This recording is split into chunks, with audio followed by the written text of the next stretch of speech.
You ask Tiger to solve. This deals with linear equations with one unknown. The final result is b equals -1. Let's solve it step by step.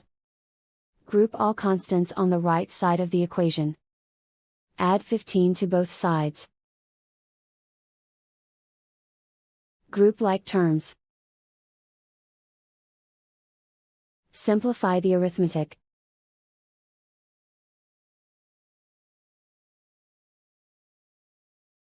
Isolate the b. Divide both sides by -3. Cancel out the negatives. Simplify the fraction.